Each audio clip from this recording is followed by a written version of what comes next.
Let the games begin.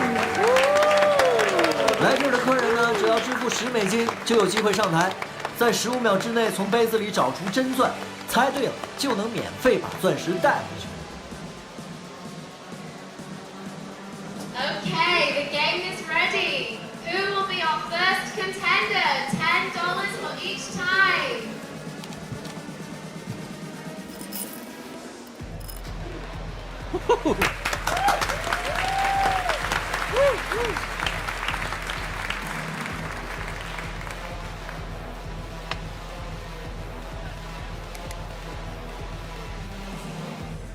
I'm sorry, sir, it's not correct, but thank you for participating anyway. Better luck next time.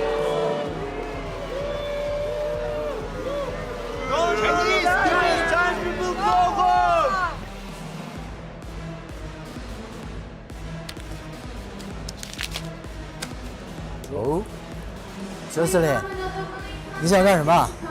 入乡随俗。哦，啊。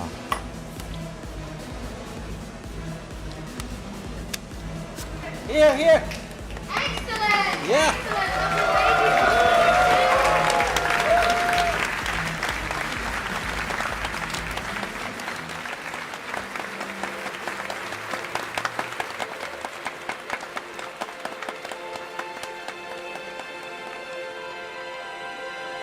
Is Chinese girl?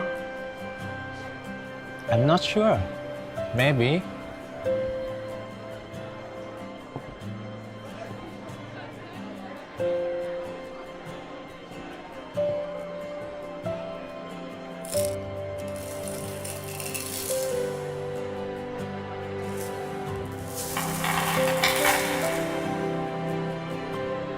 James, that girl got something. Yeah.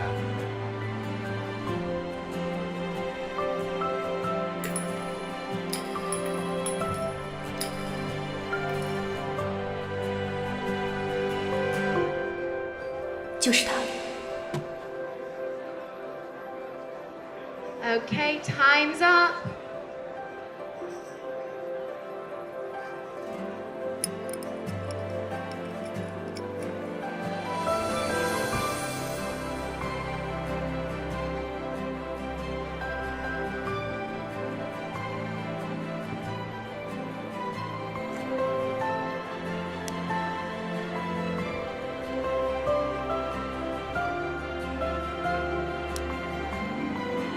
I'm pleased to tell you, miss, that the diamond is yours.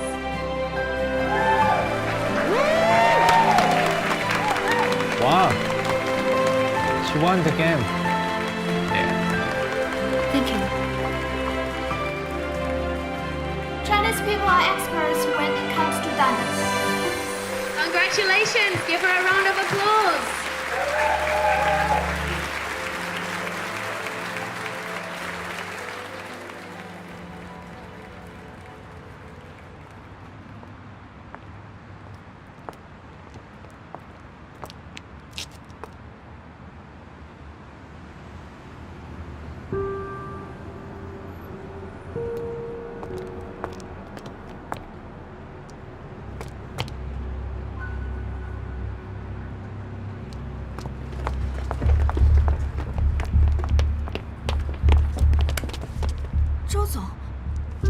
什么？邱司令，你干嘛一声不响的自己就溜走了啊？你要回宿舍？天这么黑，我送你。不用，我自己回家。司令，你放开我！你干嘛？邱司令，听我说，放开我！听我说，我知道你想参加匠心年度设计师大赛，凭你今天晚上的表现呢，我可以帮你拿到公司的参赛资格啊！不需要你帮，放开我！都是出来玩的嘛，何必这么矜持呢？是不是？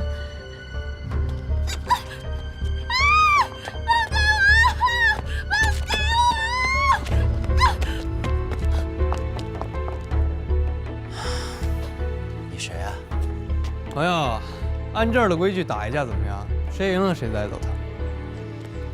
什么破规矩啊？跟你没关系啊！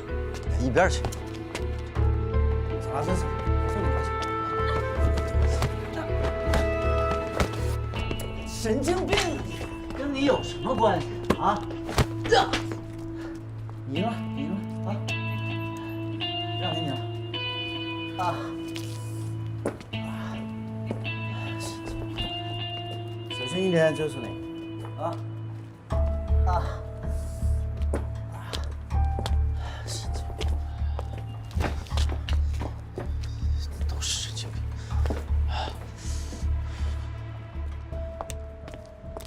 哎，你跑什么呀？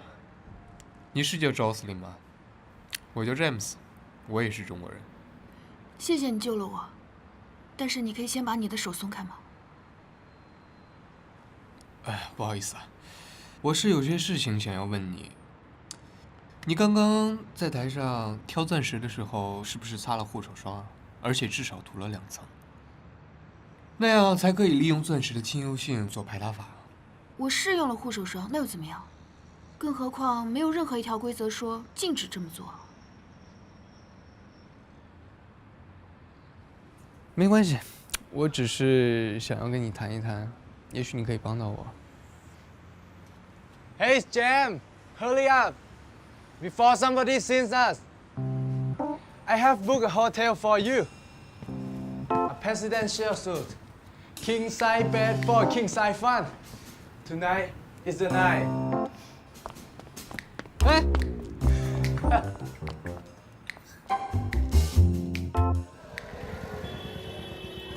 那你这样安排不行。公司把咱们留在泰国，就是因为这儿离邻国的矿区近，而且安全。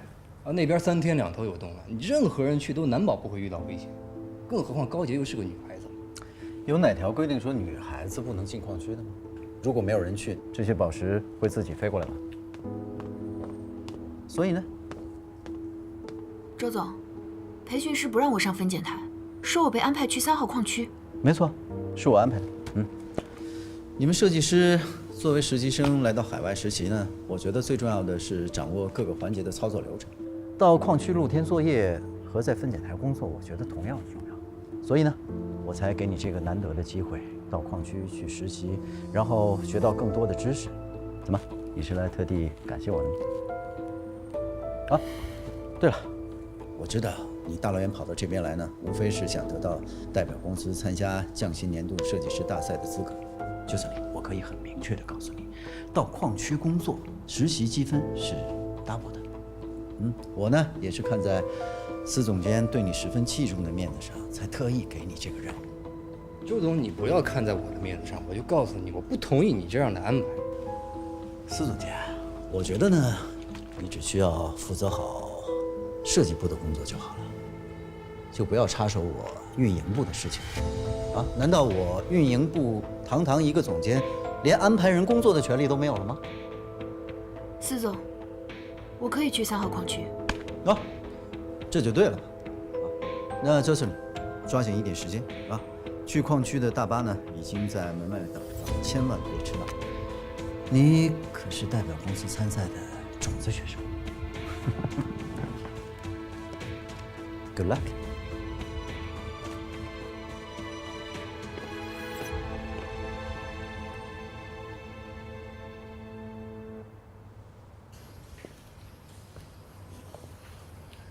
高姐，不要勉强自己，更不用为了参加比赛而逞强。周总说的对，从公司的制度来说，他确实有权安排我去矿区。硬扛着不去，除了让他找到理由不让我参加比赛，恐怕也会对你有影响。反正到邻国矿区轮班也就2天，不会出什么事的。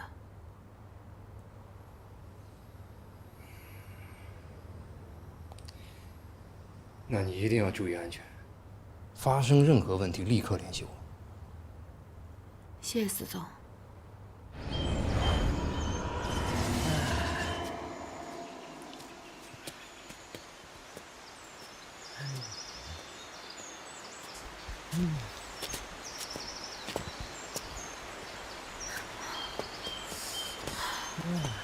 hot. Yes. Go to get Hot. some rest. All right.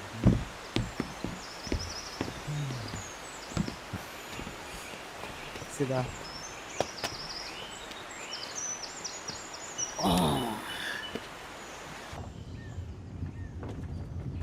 Hey Barry, how long is it going to take?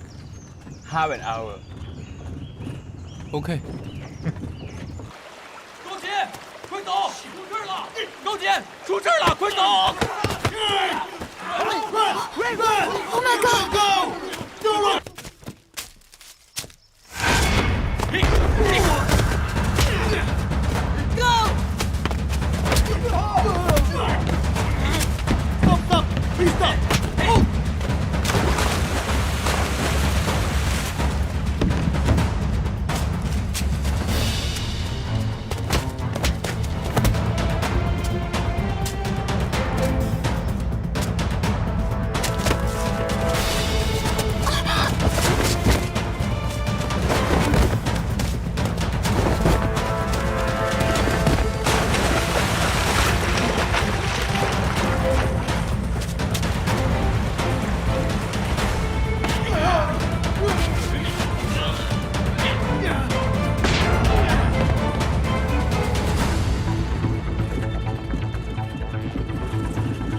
Hey Wallback. Let's get closer. Okay.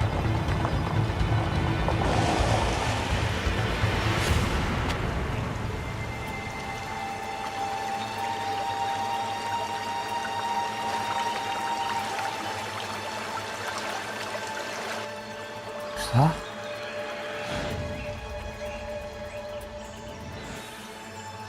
The local get a problem with us.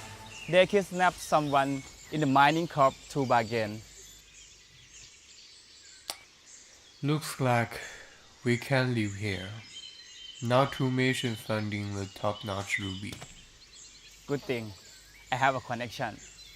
I can get me out when me hand check it to them.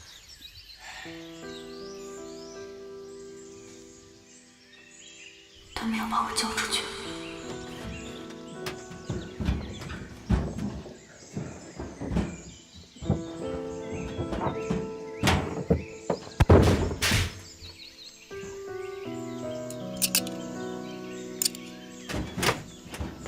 你醒了？你别过来！干什么？一个女孩子动什么刀啊？再说，对你救援人就这样。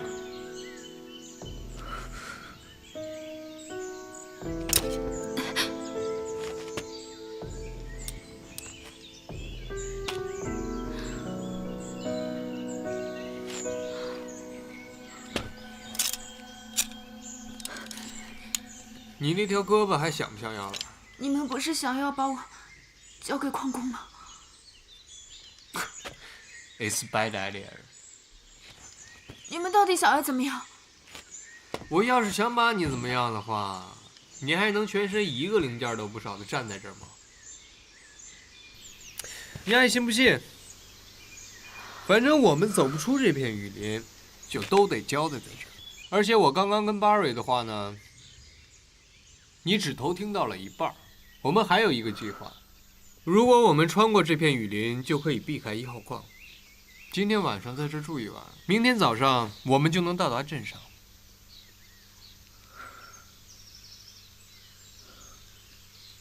真的吗？你要是愿意相信我们呢，就上车；你要是不愿意，可以自己走。你要知道，识时务者为俊杰。我是为你好。还有啊，这么危险的东西呢，下次就不要再拿了，放在我这儿最安全。嗯。哦，对了，你需不需要我帮你把胳膊？不用了，我能坚持。好。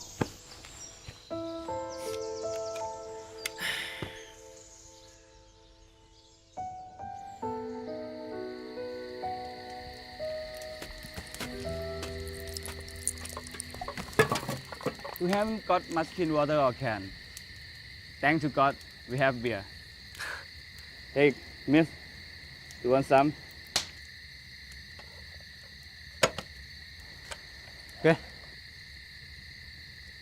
我不喝酒。这儿没有酒吧里的酒鬼，喝一点，至少晚上能御个寒。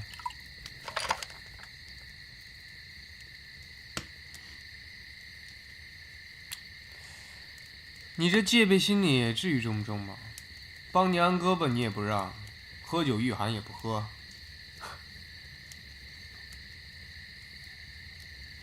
不帮就算了，我告诉你啊，你到时候别胳膊疼得走不了路，没人背你啊。哎，你能不能帮我把手臂复原？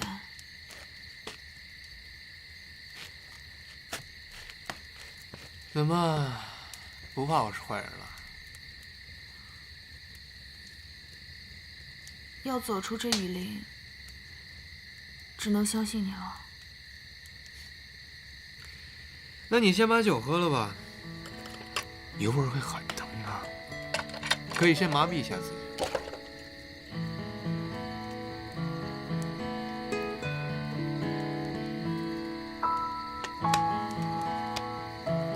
海枫书屋，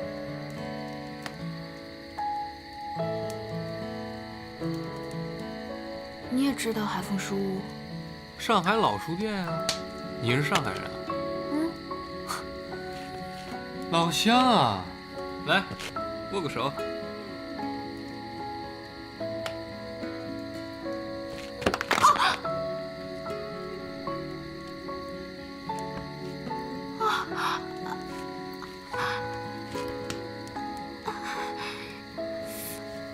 好了，活动一下试试。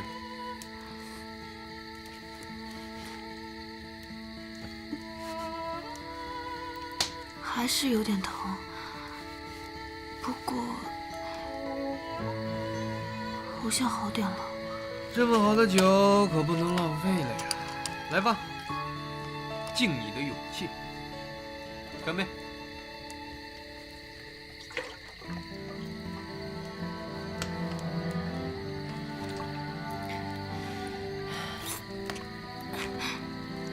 这么辣的酒，还说是好酒。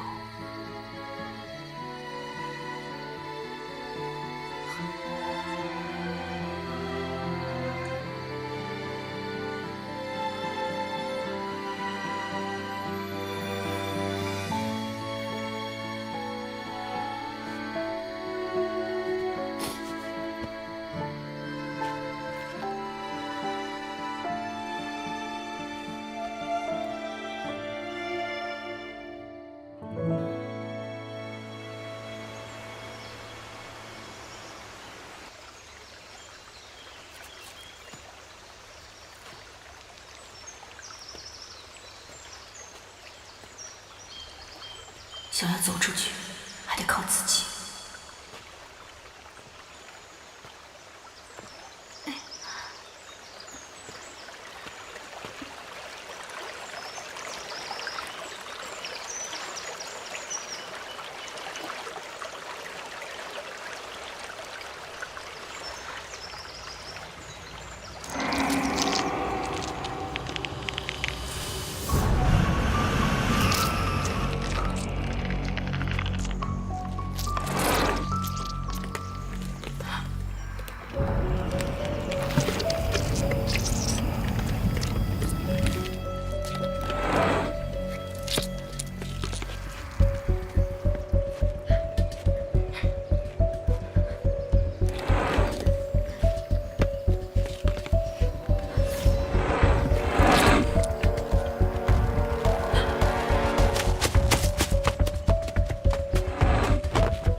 羡慕，都羡慕林伟能娶这么个好媳妇儿。你们先聊。小丫，哎，你今儿真好看。谢谢。怎么说话呢？姐哪天都好看。照顾好啊。你放心吧。哎，姐，爹，来了。哎，随意啊。那一会儿聊。哎。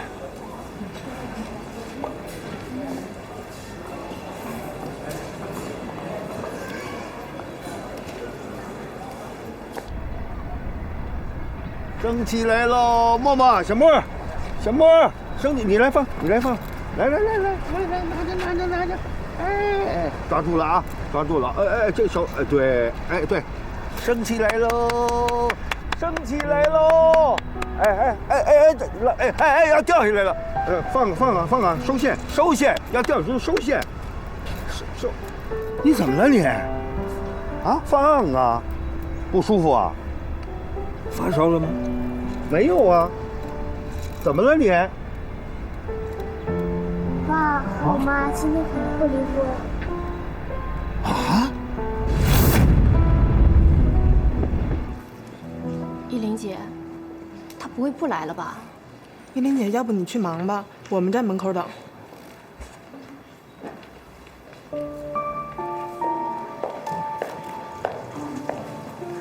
来了。来了。你也来了。是啊，你都通知了，我当然会来。谢谢，真给面子。进去吧，大家都来了。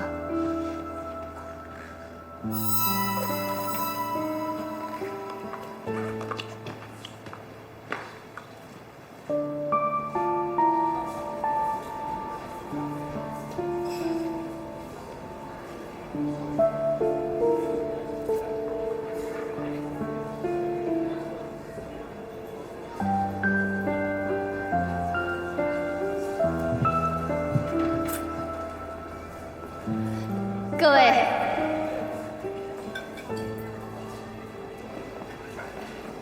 谢谢大家的光临啊！这杯酒我先干了，你们随意啊。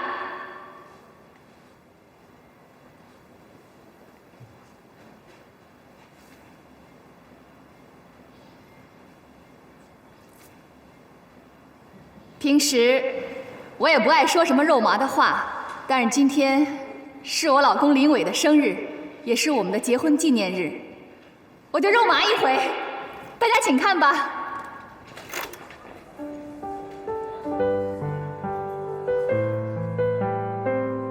19岁，我第一次遇到林伟，跟联谊寝室的男生一起唱歌。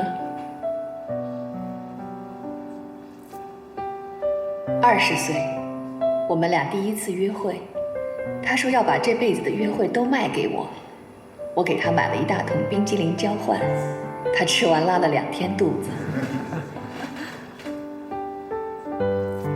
22岁，我们毕业了。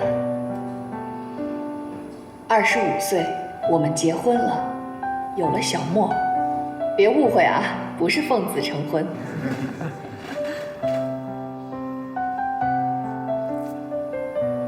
小莫满月，我们住50平米的小房子，林伟感动得不得了，说累到吐血都要给我们娘俩更好的生活，换大房子。27岁，小莫2岁了，大房子还没有着落，我在会计师事务所也升职了，一起跟林伟为房子奋斗。为了把日子过得更好，我们2个人一门心思拧成一块儿往前走。现在想起来，那段日子是苦点儿，但心里很踏实。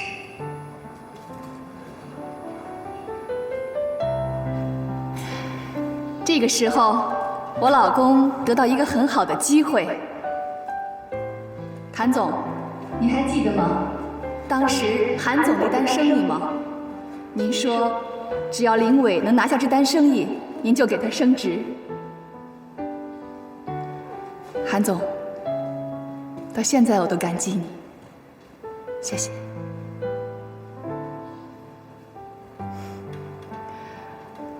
我为了能让我老公拿下这单生意，我辞去了工作，去照顾韩总的妈妈。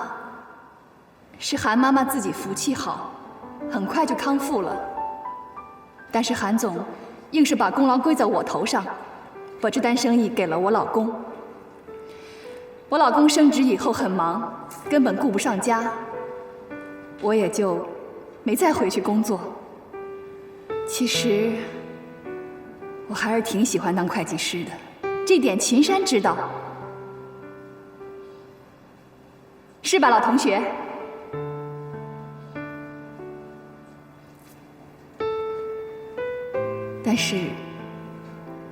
但是我更喜欢当林太太。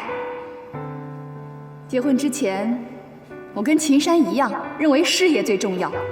但是结婚以后，有了孩子，我觉得林太太才是第一位的。依林，我得给你封一个模范贤内助。行啊，谭总，谢谢。来，大家接着看。聪明姐吗？我也是没有办法了。孩子们呐都不接电话，我只有打给你了。都不接，他们都没在家呀。那你知道他们去哪儿了吗？我也不太清楚，好像说是给林伟过生日什么的。哎，都这样了还给他过生日啊？那你知道去哪儿给他过生日吗？小丫结婚那个地方叫翠明路，什么荷塘月色。哦，知道了。30岁，我们有了大房子、车子。儿童节带小莫去游乐场，坐过山车，他恐高。林伟把他放在肩膀上待了几分钟，想锻炼他，结果硬是下不来了，说这样感觉他一下子长成了大人。小莫之前说他坐在林伟的肩上像个大人，现在也算是个小大人了。小莫10岁，我35岁，林伟36岁。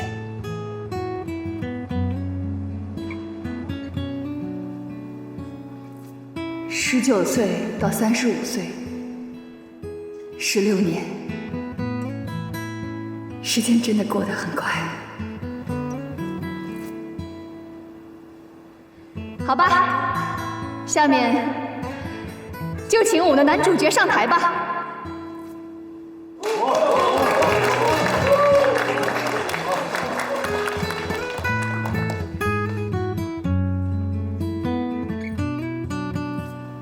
老公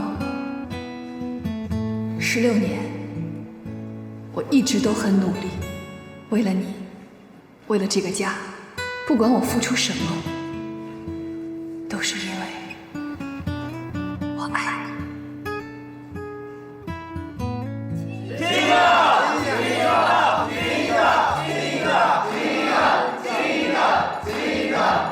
说老夫老妻的，别急。这可是你们说的啊！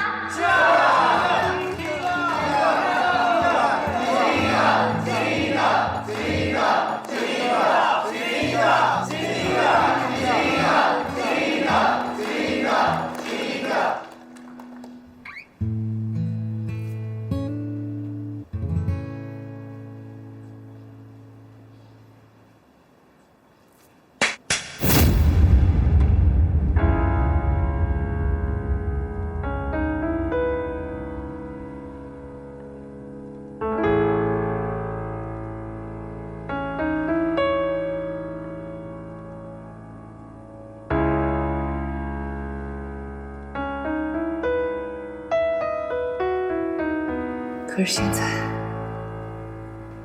我恨你。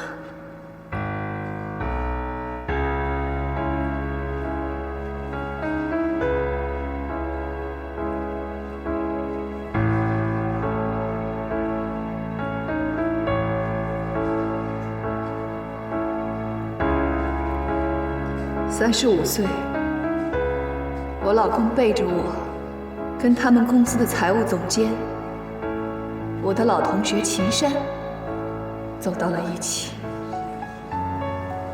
16年前，我也青春逼人，现在青春不在了，我只剩下一肚子的怨气。我不能就这么过下去。秦山，我可以把我的老公让给你了。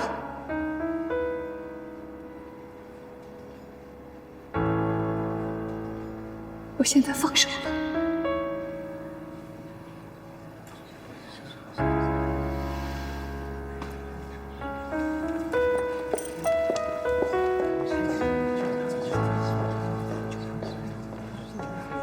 林伟，你等一下，我有话还没说完。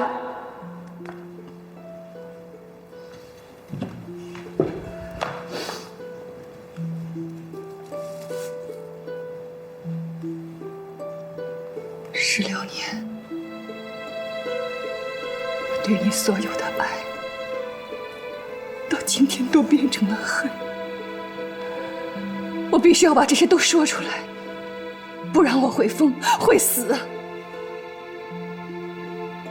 我不允许自己就这样被你悄悄抛弃，别怪我，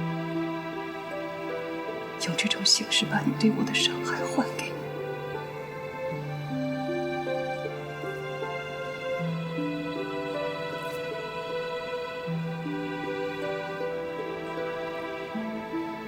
生日快乐！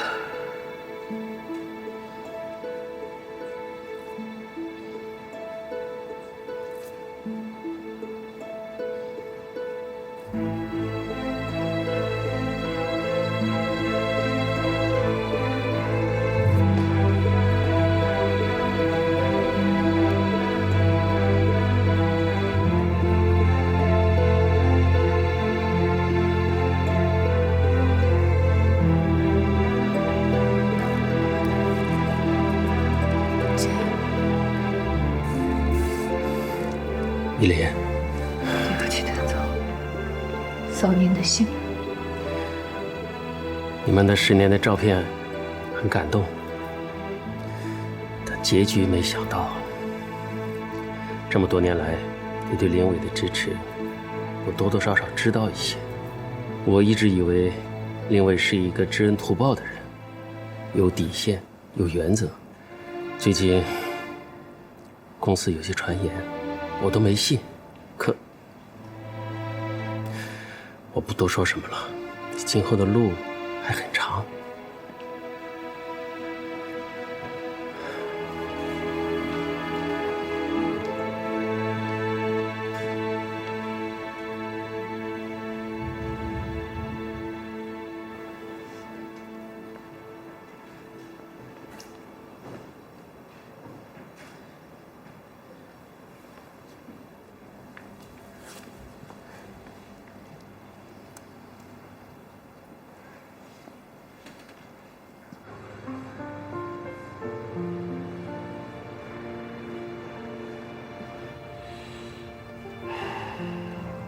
爸，您倒是说句话呀！不行，玉明，哎，你进去，跟依林说呀，在林伟那儿啊说句软话，实在不行的话，我去给林伟认个错，行不行？不是爸，那个我跟一凡呀，都已经劝过了，他俩那真是过不下去了。可他们不能离婚呐！你想想啊，以后依林一个人带个孩子，那怎么过呀？他是搞婚介的，他不会不明白这个小道理。玉明，你跟我说句实话，是不是林伟在外头已经有人了？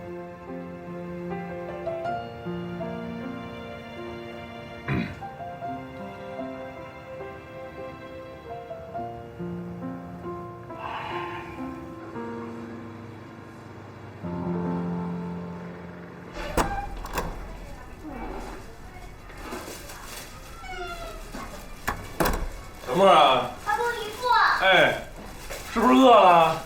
这姨夫啊，给你做饭吃啊。爸，来，你把东西给我吧。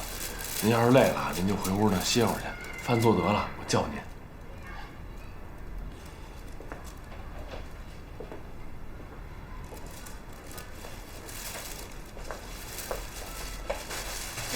我妈怎么没回来？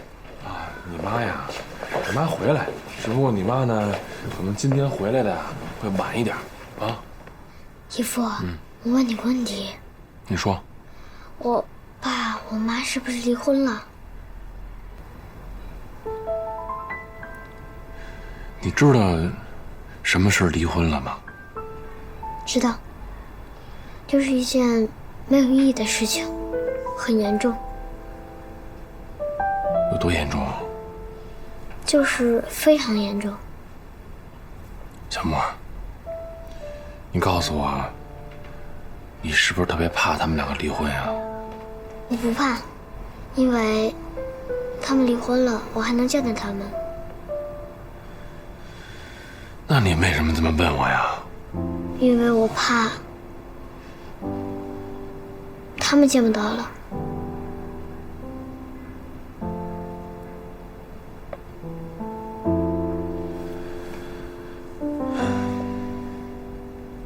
是不是没吃过姨夫做的饭呀？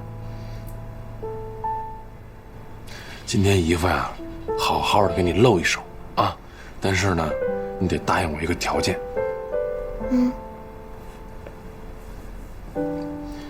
一会儿咱跟外公吃饭的时候啊，在饭桌上，你呢得使劲的把菜跟饭呀都吃干净了，这样的话，外公才高兴，好不好？啊，还真是从您这儿要的地址啊？他电话他都打咱们家了，我也不能不说呀。哎，这江依林解恨了没有？过个生日解什么恨呀？行了，林伟都这样，他还能好好给他过生日啊？你以为你妈傻呢？嘿，我发现您现在越来越八卦了啊！你不说我也知道，这江依林多聪明啊！她要是下了决心的事儿，那就便宜不了谁了。男人就欠收拾。你以后跟这个小韩，你要是再那什么，这一凡就跟他姐这么学着收拾你。爸，您听听啊！哎，我还是您亲儿子吗？亲儿子我才得更高标准严要求。嘿，您真是一好婆婆，我发现。别听你妈胡说八道，她心里啊根本不是那么想的。算你了解我。哎，你们俩最近的多关注了一点依林，就别老让她一个人在那屋里待着，不行把她接咱们家住来。我都不知道您这话哪句是真的了。我哪句都是真的啊！你妈没那么恶。行，知道了。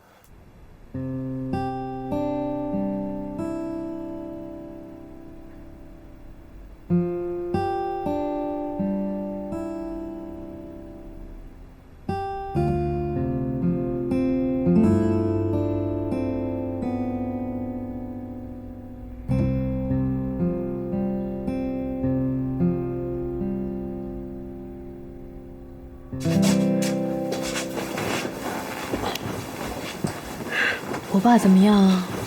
还行。小莫呢？睡了。谢谢你，老公。你看你，哎，那个，你姐怎么样？就那样呗。16年了，感情和青春都投入了，自己什么事都放一边，所有事都是为了林伟跟小莫，结果什么都留不住。要是有一天，我也因为相信你而付出代价，我也认了。来。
怎么不说话呀？你不是电话里跟我说要跟我谈小莫的事儿吗？那就谈吧。既然都说到这一步了，那咱们也都别藏着掖着了。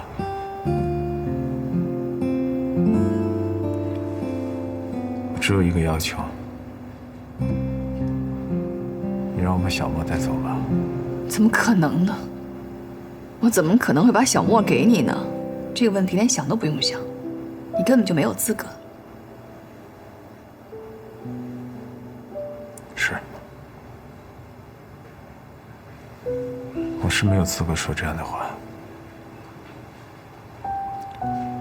我只是觉得咱们俩分手以后，你一个人带个孩子太不容易了。家里的房产、现金你都可以拿走，我就只想把孩子带走就行了。你听说哪个孩子跟后妈在一起能生活的幸福呀？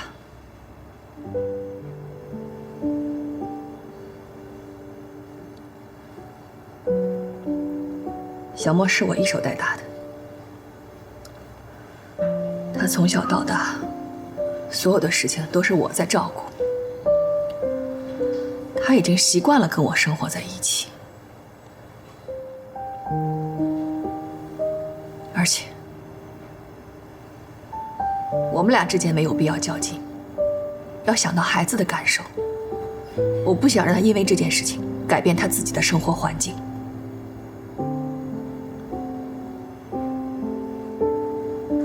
不过有一点你放心，你永远都是他的爸爸。这个我是清楚的。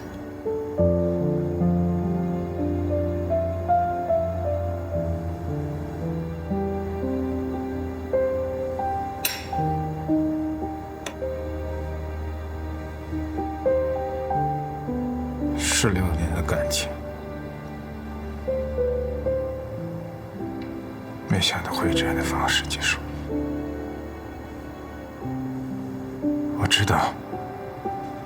所有的错都在我，我活该。但是我真的一门心思的想回归这个家庭。我希望我们的生活还能像以前一样。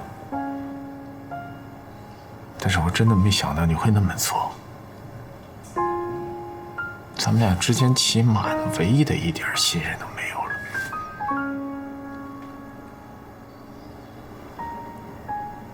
我承认，那件事情是我的错，但是也不足以是能让你跟秦山走到一起的理由。行了，都已经过去了，别再说这些了。既然我们已经谈好了，也已经这么决定了，那咱们就痛快点儿，明天就去民政局把事儿办了吧。就明天。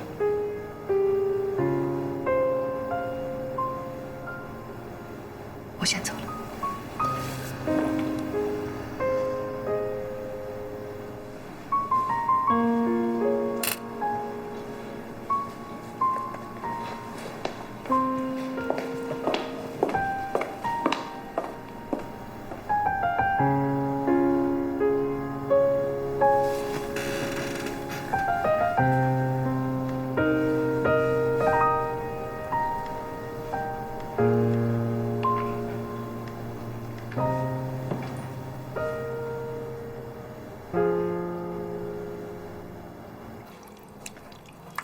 你说这人心还真是隔肚皮哈！以前林伟哥看起来那么好，现在怎么就……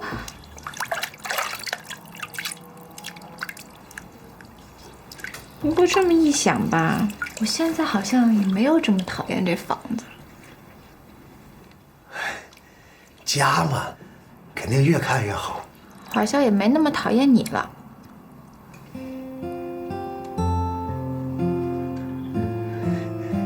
真的？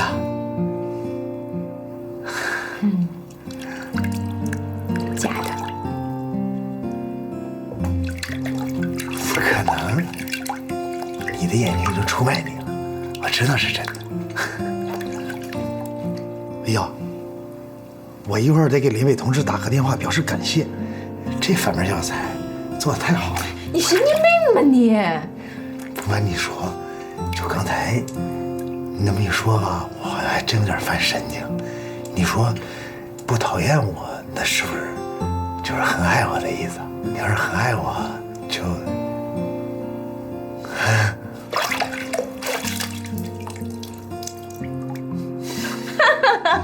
这脚洗完了，它就是香。别闪着孩子，这水有点凉了，给你加点热的。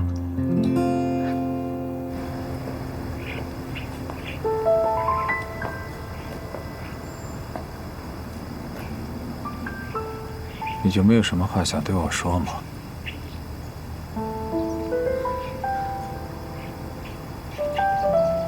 走了。哎，依林，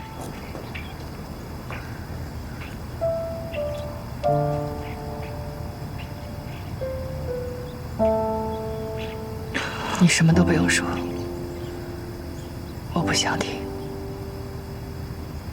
那我送你行吗？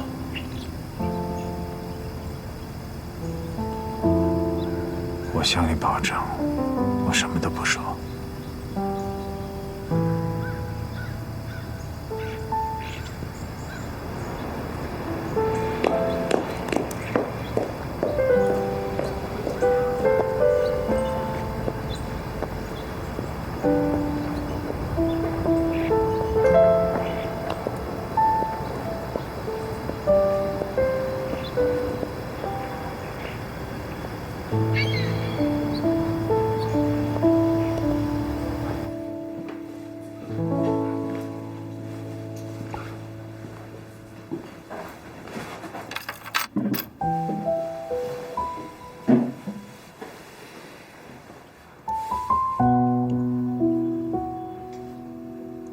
10多年了，咱们两个终于在一起了。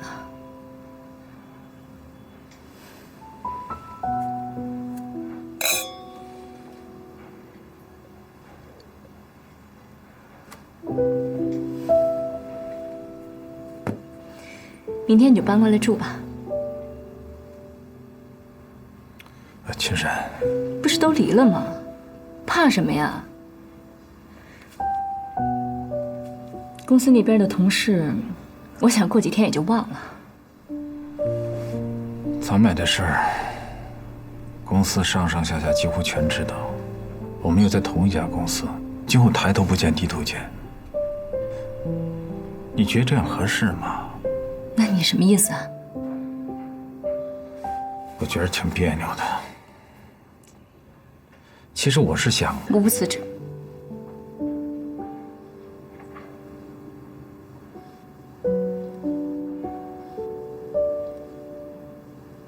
让你失望了？我从来没打算过让你辞职。我话都没说完呢，你想都不想，你居然让我辞职。我也没想让你辞职啊。我们这个行业就现在这个公司最好，而且你现在已经做到我们这个区的销售总监了，往上还有总部。你辞了职，你去哪儿？有我的条件，我不愁找不着工作。你是不愁找不到工作，薪水有可能也不比现在的低，可是发展空间呢？你想过没有？你一进中小型企业，就会做到最高层的天花板位置，那往上还能去哪儿啊？你才30几岁，往后你还有20多年要奋斗呢，那以后怎么办？就守着那个天花板过20多年呀？让你走你舍不得，让我走呢，你又怕我今后发展不好，那你到底要我怎么着啊？我不是嫌你发展不好啊，我也不在乎你挣多少钱，但是我太清楚一个长期在天花板待着的人是个什么状态。我不喜欢那样的男人。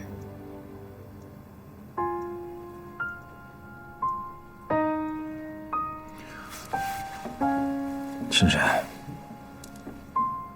我到底要怎么做，你才能够满意呢？我们都留在公司，一起做到总部。我这个人就这样，可能别人呢喜欢中高层的感觉，而我偏偏就喜欢后面还有一大段路要走。我想你也是这样的。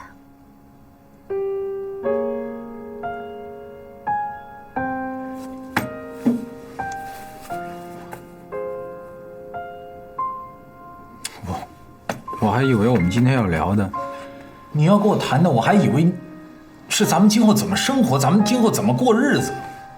没想你谈的全是这些东西。我不是江一林，他能放下的，我做不到。青山，我就问你一句话，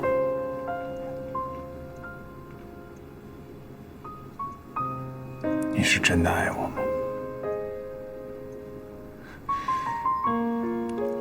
我爱你呀，我当然爱你了。正因为我爱你，我才不想成为第二个江一林。一个不懂得自我和婚姻之间平衡的女人被沦为弃妇的故事，我不想再上演了。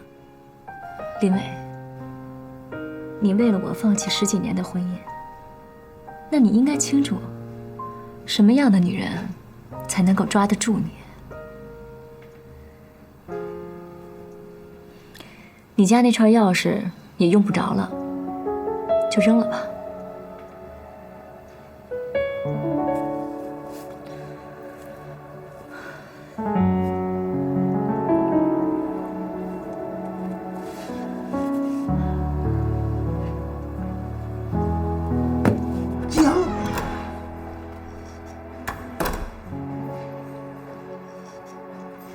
爸。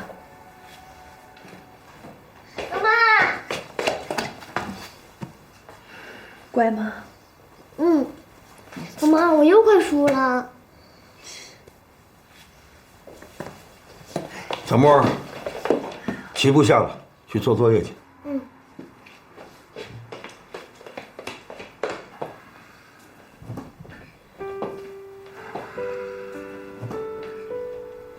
你的事儿都办完了？办完了好，办完了就踏实了。从今往后啊，就带着小莫，好好的过日子。还是住回家里来，就像你们小时候一样，我给你们做饭、刷碗、收拾屋子。你们住回来呢，我这儿也热闹了。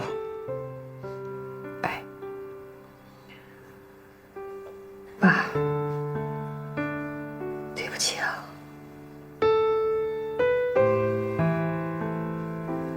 我让您失望了。不过您不用担心，我没事儿。跟林伟的事儿也不是1天2天了，我有心理准备。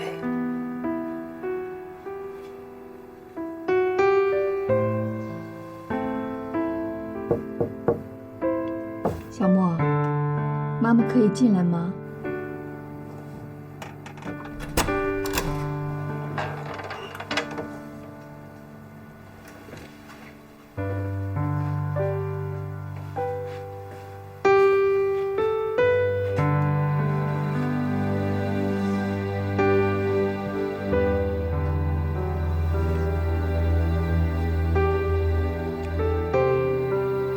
宝贝，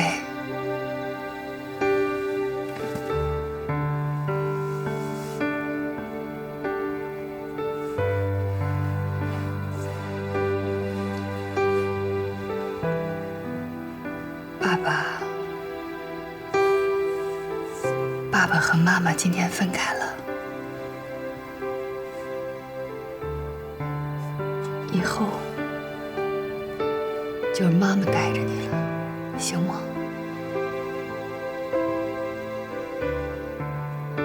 行吗？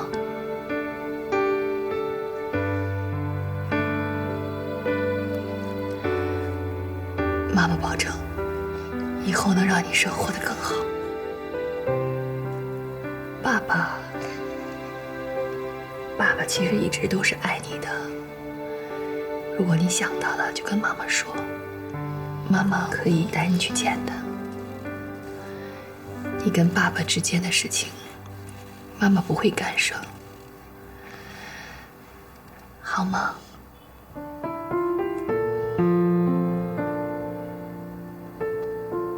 小莫，妈妈知道你很伤心，可你是个男子汉，妈妈不想让你哭。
哎，老婆，正好那个妈呀炖了一锅那个汤，要不咱俩一块儿给你姐呢带点过去，正好周末了，咱带着你姐跟那个小莫，咱出去玩一天去。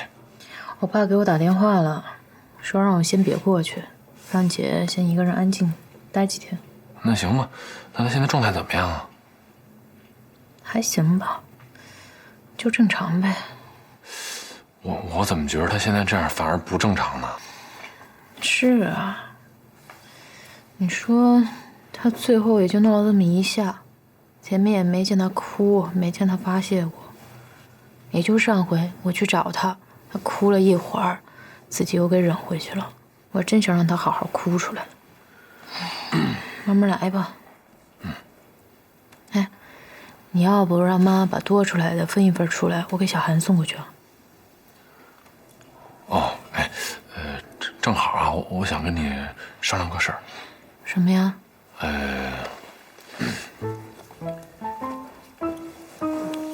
那个，要不小韩那儿啊，你别老跑了。公司不是招了一批新人吗？挺负责的。我现在啊，没那么忙了啊。你是不放心我去呢，还是嫌弃我照顾不合适啊？你看你这话说的，那个你多好啊，是吧？你心大心宽，体又不胖。我不是说嫌弃你，我是觉得实在是有点不太好意思了。没事儿啊，你不是说了吗？夫妻同心，那你的事儿就是我的事儿啊，没关系啊，我去就好。不，你主要是那个你爸、你姐、小莫那儿呢，都得有人照应着。你们家现在也是非常时期。你是不是不放心我去？那你去，我也不放心啊。要不这样，我把心掏了给你看看，好不好？不要，小韩都给我挑明了。跟你挑明什么了？就上回给他送饭啊，他跟我说你这边的车位他都已经预约了，我这后来得抢了他的位子。不是，那你怎么回答的呀？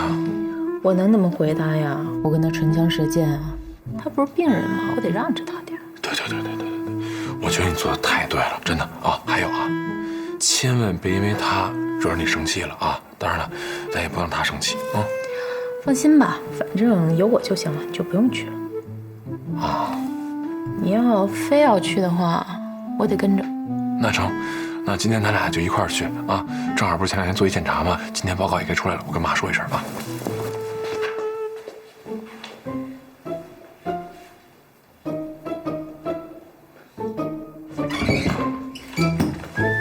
嘿，怎么样？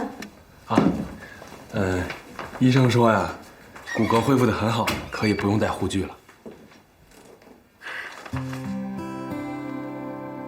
你看看，神经也在慢慢恢复呢，太神奇了。挺神奇的哈。今天我们庆祝一下吧，去老地方吃个饭。我都问过医生了，可以适当的活动活动。再说了，我都好久没出门了，都快闷死了。这是我得去问一下大夫。我去问吧。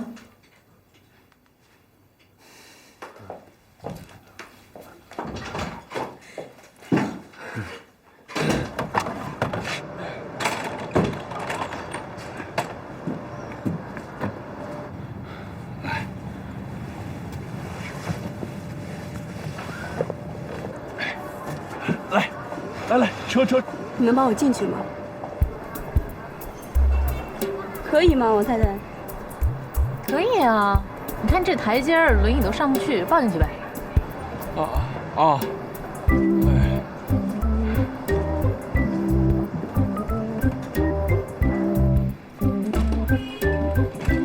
慢点，哎，好嘞，来，我给你往前挪挪啊。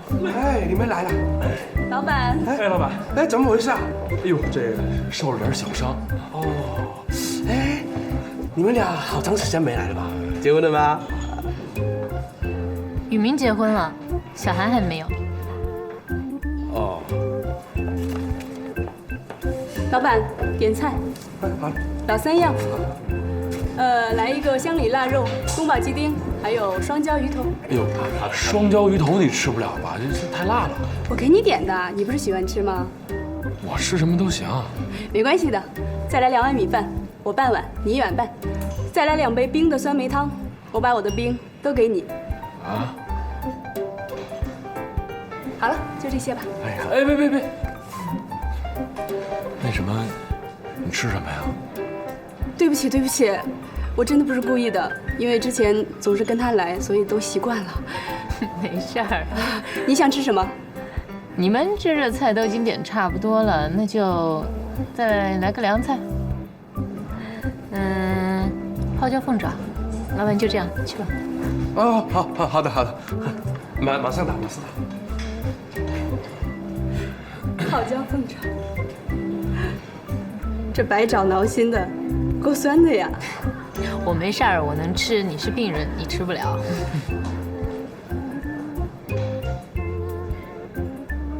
哎，好久没出来了，今天的阳光真好。是，挺好的。哎，一会儿我们去旁边的小公园吧，就是以前我们经常去的那儿。你们聊，我先去趟卫生间。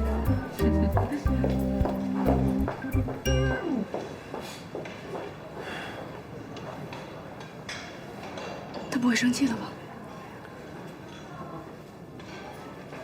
应该没有。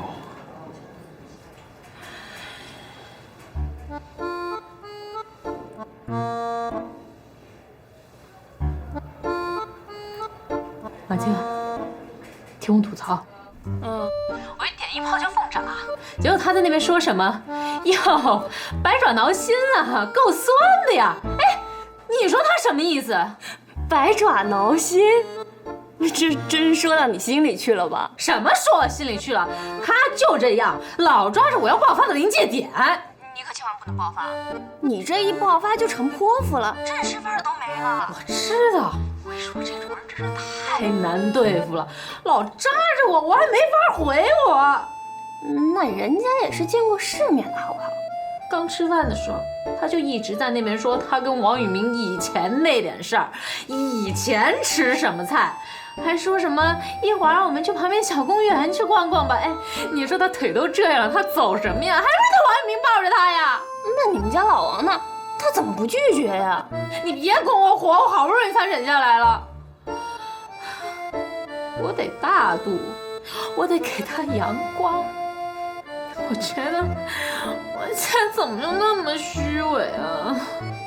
哎，你不是自己说了要自我拯救的吗？就当是成长了。